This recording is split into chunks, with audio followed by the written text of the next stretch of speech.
Can we stop the time? Sure. Oh, sorry. Your name was what? Samantha. Like you said. Yeah. Spittle like baby drool. So, let's see. Okay, so I was thinking about teachers, and they are our heroes, right? We all love teachers. But my story is actually about a teacher that started out as a villain, but became a hero in my life that I used for good. Because if you've heard any of my stories, I'm very self-analytical. I'm very dig deep and figure out why am I the way I am. And so past stories have included a lot of bowel movement stories, a lot of education to the children. No, I give a lot of good Friday night conversation when you're going to bed. But tonight, it surprisingly does not involve that. And so when I was a freshman in high school, no show of hands, because I'm sure I'm the only one who felt this way as a freshman, very uncomfortable in my body, very awkward. And so gym class, you know gym class is, that's every place, best class in the day. You get to wear a nice outfit, you get to be with all the athletic people, and then you get to run the mile. And so, as you can tell, I used to cry myself to sleep before the mile run. I'm just gonna be honest, you know, that was a very stressful time for me.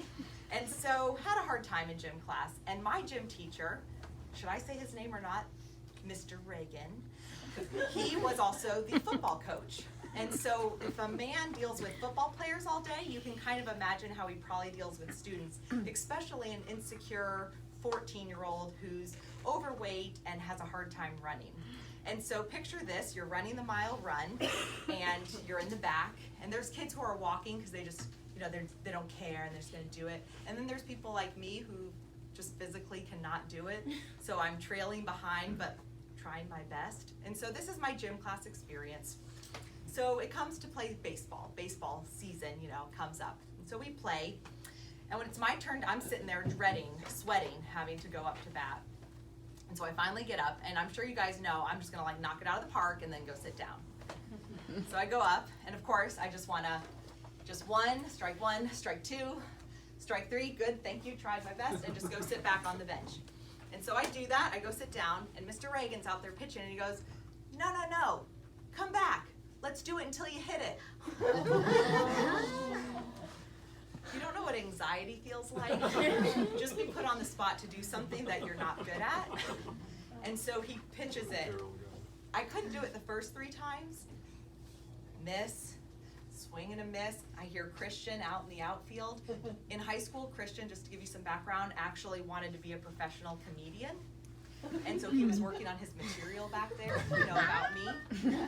So I hit, and I think it just got to the point where he realized it's not gonna happen, and he finally let me sit down.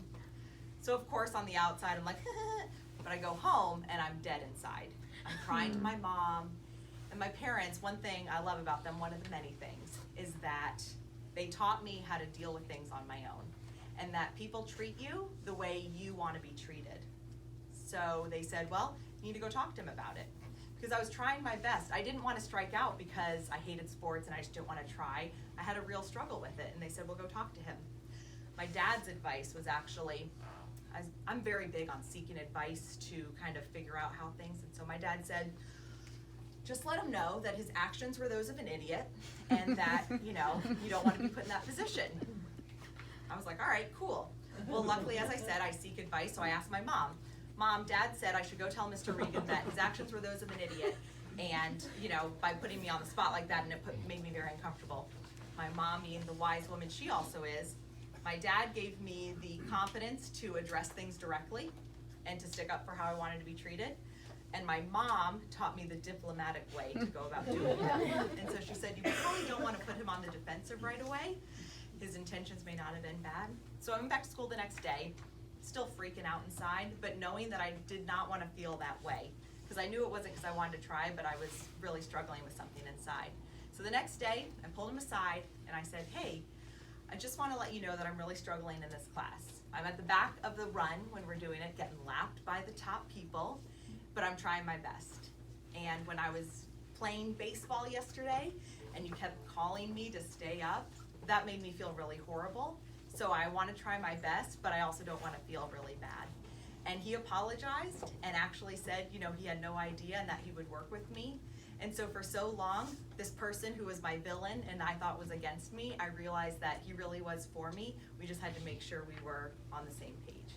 So it was a valuable life lesson, and I appreciate that not only did he take the time to listen to me, but then to work with me. Thank you.